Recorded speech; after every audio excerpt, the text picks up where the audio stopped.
दोस्तों, middle east से एक बड़ी और हैरान कर देने वाली खबर सामने निकल के आ रही है, जहां पे वॉल स्ट्रीट जर्नल और टाइम्स ऑफ इजराइल की रिपोर्ट के मुताबिक इजराइल ने ईरान पे हमला करने के लिए इराक की जमीन का इस्तेमाल किया था, और वो भी एक सीक्रेट मिलिट्री बेस बना के। ये है कि इजराइल ने इराकी रेगिस्तान के बहुत अंदर एक गुप्त मिलिट्री एयरबेस बना के रखा था। इस एयरबेस का इस्तेमाल ईरान के ऊपर हमला करने के लिए यूज किया जा रहा था, और लॉजिस्टिक सपोर्ट और सर्च रिस्क्यू ऑपरेशन करने के लिए इस एयरबेस का इस्तेमाल किया जा रहा था ईरान के खिलाफ में। सबसे चौंकाने वाली बात यह है कि जब मार्च के महीने में इस एयरबेस का पता चला इराकी फोर्स को, तो फिर इजराइल ने अपने उस बनाए गए रेगिस्तान के अंदर गुप्त मिलिट्री बेस को एयर स्ट्राइक करके उड़ा दिया, ताकि इजराइल के असली एयरबेस के लोकेशन को इराकी मिलिट्री पता न कर सके।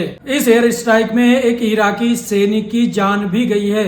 इसके बाद इराकी गवर्नमेंट ने इसकी कड़ी निंदा की है और बोला है कि हमारे देश के कानूनों का उल्लंघन किया है इजराइल ने।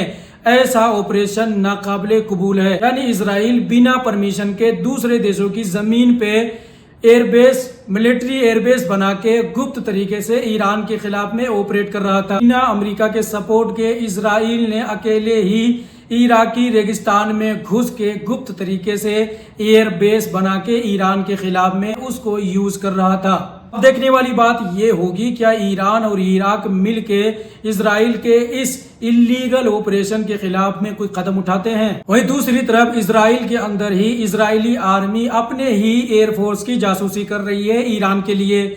इजराइल ने एक सिटीजन और 3 आर्मी पर्सन को पकड़ा है, जिनके ऊपर ये इल्जाम है कि ये लोग ईरान के लिए जासूसी कर रहे थे और इजरायली एयरफोर्स की खुफिया जानकारी ईरान की इंटेलिजेंस को शेयर कर रहे थे। इन 3 आर्मी पर्सन के ऊपर और उस एक सिटीजन के ऊपर मुकदमा दर्ज करा दिया गया है। यानी इजराइल के लोग ही इजरायली आर्मी की खुफिया जानकारी अब ईरान को भेज रहे हैं। जैसे इजराइल पैसों का लालच दे के कुछ ईरानियों को अपने वश में कर लेता है, उनसे जासूसी करवाता है, वैसे ईरान कर रहा है इजरायली आर्मी के कुछ जवानों को खरीद के इजरायली एयरफोर्स के खुफिया जानकारियों को इकट्ठा कर रहा है ईरान।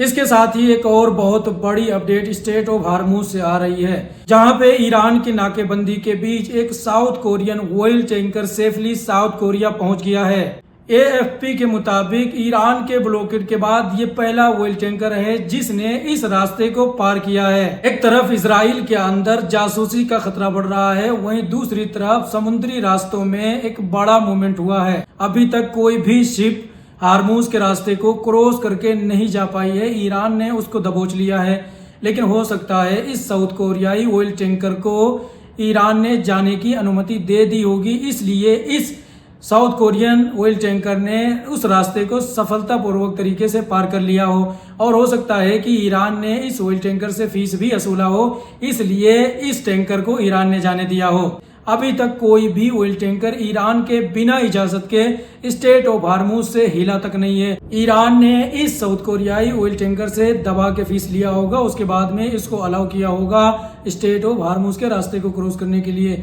क्योंकि ईरान पहले ही क्लियर कर चुका है कि हम हर शिप से फीस वसूल करेंगे, चाहे वो भारत हो चाहे पाकिस्तान हो, कोई भी शिप हो जो हमारी दोस्त कंट्री है, हम उनसे अपने मुताबिक फीस वसूल करेंगे।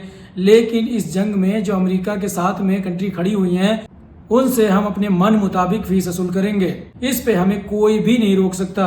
वही गाजा के लिए सहायता लिए जा रहे हैं समूद फ्लोटिला से एक बड़ी अपडेट आ रही है। दोस्तों, समूद फ्लोटिला के कुछ सहायताकारों को इजराइल ने समुद्र के बीच में हिरासत में ले लिया था। अब उन 2 समूद फ्लोटिला कार्यकर्ताओं को इजराइल रिहा कर रहा है, क्योंकि इजराइल के ऊपर पूरी दुनिया का दबाव था। इजराइल ने अंतर्राष्ट्रीय कानूनों का उल्लंघन करके इन समूद फ्लोटिला कार्यकर्ताओं को भी समुद्र से हिरासत में लिया था। ये इलीगल है, इंटरनेशनल कानून का उल्लंघन है।